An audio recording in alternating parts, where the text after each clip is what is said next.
What do you want to be when you grow up, Olivia? An astronaut. I want to be a fashion designer. A basketball player. I want to be an actor. A doctor. A teacher. A chef. An artist. What do you want to be when you grow up? A mermaid. Do you know what a computer programmer is? Yeah, no. No. No. I think it's something that has codes and is able to decode a mystery. I think that they... Wait, what? Computer programmer? No. Nowadays, just about everything requires some form of programming. So, what is it? Programming is basically explaining to a computer what you want it to do for you. When you're programming, you're teaching possibly the stupidest thing in the entire universe, a computer, how to do something. Programming is one of the only things in the world that you can do where you can sit down and just make something completely new from scratch, you know, whatever you want. It's really not unlike kind of playing an instrument or something, or playing a sport. It starts out being very intimidating, but you kind of get the hang of it over time. Coding is something that can be learned, and I know it can be intimidating. A lot of things are intimidating, but you know, what isn't? A lot of the coding that people do is actually fairly simple. It's more about the process of breaking down problems than, you know, sort of coming up with complicated algorithms as people traditionally think about it. Well, if it's fairly simple, why aren't there more of us doing it?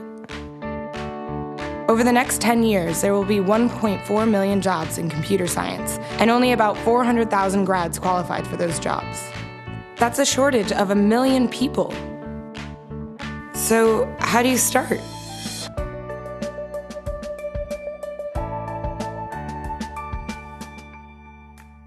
I was obsessed with maps when I was a kid, and cities specifically. So I taught myself how to program. I had a very clear goal of what I wanted to do, which is to see a map of the city on my screen and play with it. Put things on the map, move things around the map. See what was happening in the city, how it worked, how it lived, how it breathed.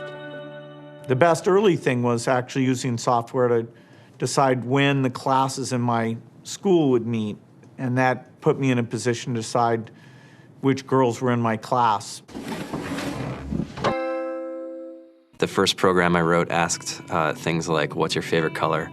Or how old are you? I first learned how to make a green circle and a red square appear on the screen. The first time I actually had something come up and say, hello world, and I made a computer do that. It was just astonishing. When I finally learned a little bit of programming, that blank wall resolved into a bunch of doors.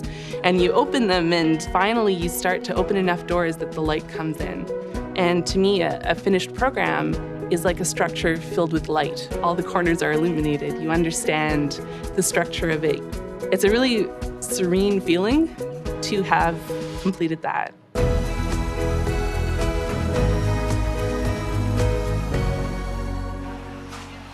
It took me some time to realize that creating things with your hands or creating code, creating programs, is just a different way to express creativity. I think right now there's a big emergence of the culture of making.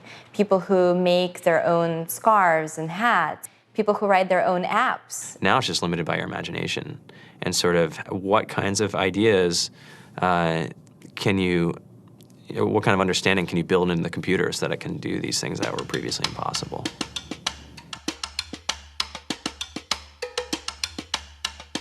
All great things are built in teams when you collaborate with other smart people. You're testing your ideas, you're stimulating each other. That's what makes us successful. It's not some flash of brilliance by somebody who then codes 24 hours a day for 3 weeks. It's what happened. The magic happens when we're all on the same page, collaborating and building something together. There's a much greater need in the world for engineers and people who can write code than there will ever be supply. And so we all live these very charmed lives. To get the very best people, we try to make the office as awesome as possible.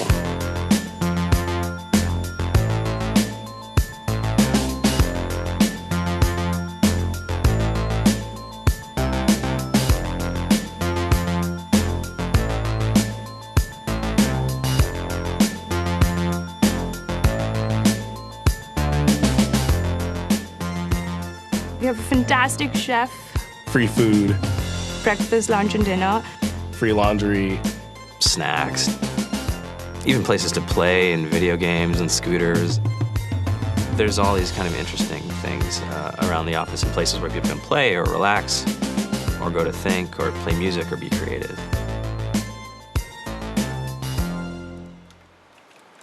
I went on the Bureau of Labor Statistics for the United States, and there's about a third of the pie that's all the things you would expect. It's, they're working in the government, they're working in typical technology jobs. But then, like, the rest of the pie, and it was the majority of the pie, just split down into these little teeny slices of every industry imaginable. And what it is, computers are everywhere. You want to work in agriculture? Do you want to work in entertainment? Do you want to work in manufacturing? It's just all over.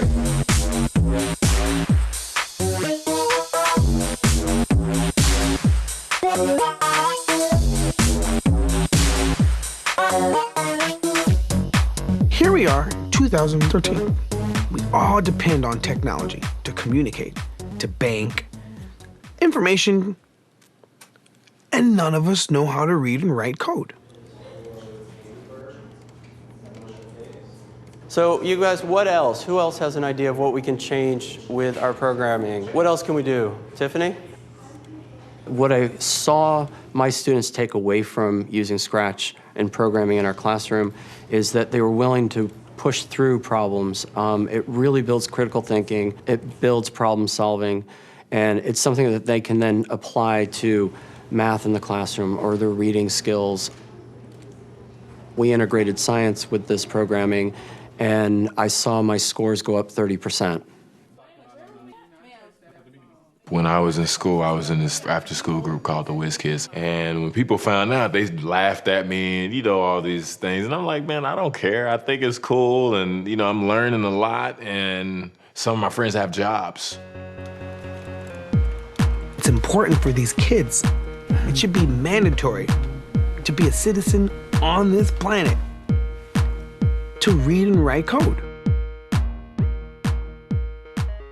I just think you have to start small, right? And I think that's one of the biggest misconceptions about computer science and programming overall is that you have to learn this big body of information before you can do anything. You don't have to be a genius to know how to code. You need to be determined. Addition, subtraction, that's about it. You should probably know your multiplication tables. You don't have to be a genius to code. Do you have to be a genius to read? Do you have to be a genius to do math? No? No? I think if someone had told me that software is really about humanity, that it's really about helping people by using computer technology, it would have changed my outlook a lot earlier. Whether you're trying to make a lot of money or whether you just want to change the world, computer programming is an incredibly empowering skill to learn. To be able to actually come up with an idea and then see it in your hands and then be able to press a button and have it be in millions of people's hands. I think we're the first generation in the world that's really ever had that kind of experience. The programmers of tomorrow are the wizards of the future. You're going to look like you have magic powers compared to everybody else. I think it's amazing. I think it's the closest thing we have to a superpower. Great coders are today's rock stars. That's it.